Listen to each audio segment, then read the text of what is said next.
Hello friends, welcome back. तो हम लोग सॉइल मैकेनिक्स में शेयर स्ट्रेंथ ऑफ सॉइल पढ़ेंगे। ये सेकंड लेक्चर है। पहला मैं अपलोड कर चुका हूँ, लिंक डिस्क्रिप्शन में दे रखी है, अब वहाँ से जाके देख सकते हैं।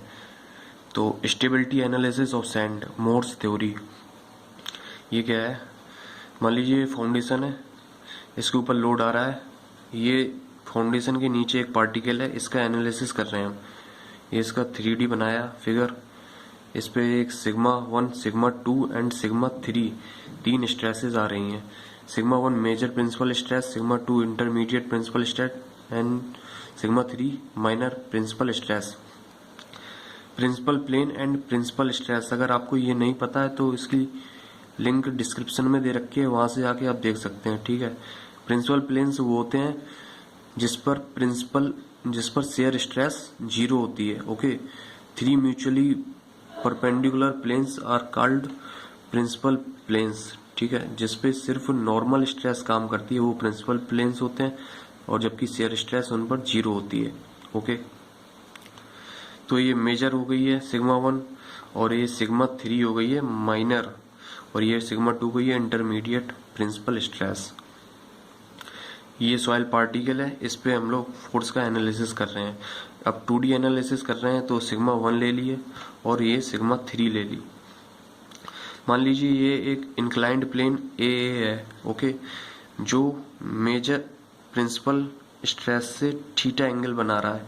Consider a plane A at an angle of theta with major principal plane. Okay. ये नॉर्मल स्ट्रेस काम कर रही है, ये शेयर स्ट्रेस काम कर रही है इस इंक्लाइंड प्लेन पे, और ये जो रिजल्टेंट है सिग्मा आर। ओके।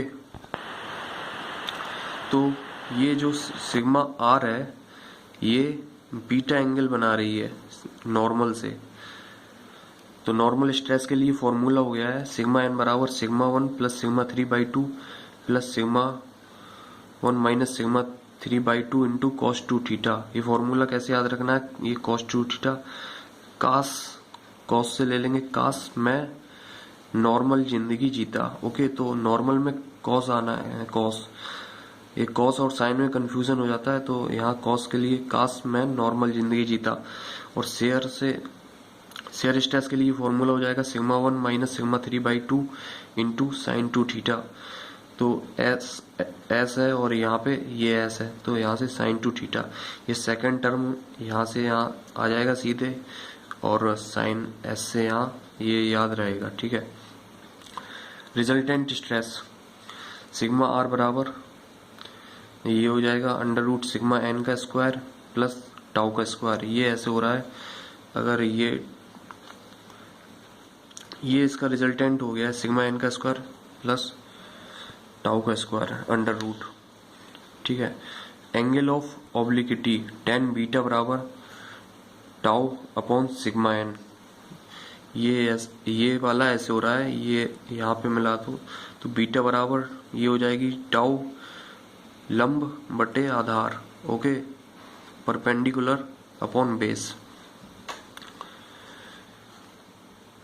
अब देखते हैं the shear failure occurs on that plane in which resultant stress sigma R is most inclined with the normal of that plane. Such plane called critical plane or failure plane. If a failure plane, then angle theta called critical angle of failure plane theta c. तो ये क्या है? Failure उस plane पे होगा जिस plane के लिए जो बीटा है, वो बीटा एंगल है, वो नॉर्मल ये है, नॉर्मल स्ट्रेस से मैक्सिमम एंगल बना रहा हो। यानी जो बीटा एंगल है वो मैक्सिमम होना चाहिए सिग्मा एन से, यानी जो सिग्मा आर है वो सिग्मा एन से मैक्सिमम होना चाहिए। ठीक है। The shear failure occurs on that plane in which resultant stress sigma R, जो सिग्मा आर है वो most inclined with the normal of that plane. ठीक है। Such plane called critical plane. तो वो प्लेन, ये वाला प्लेन ए है, वो तब क्रिटिकल प्लेन कहलाएगा। और failure plane, if a failure plane then angle theta is called critical angle of failure. अगर ये ए फेलियर प्लेन हो जाएगा तो जो थीटा है वो क्रिटिकल एंगल कहलाएगा। Okay, critical angle of failure plane. तब ये 10 बीटा है तो ये बीटा मैक्स हो जाएगा बीटा, तो टाउ एफ एफ और बाई सिग्मा एन, ये टाउ एफ एफ हो गई है। एफ एफ यानी एट फेलियर, एफ ले लेंगे और एट फेलियर, और ये दूसरा एफ है एट फेलियर प्लेन। ओके, ये एट फेलियर प्लेन पे, ये एट फेलियर और ये एट फेलियर प्लेन पे।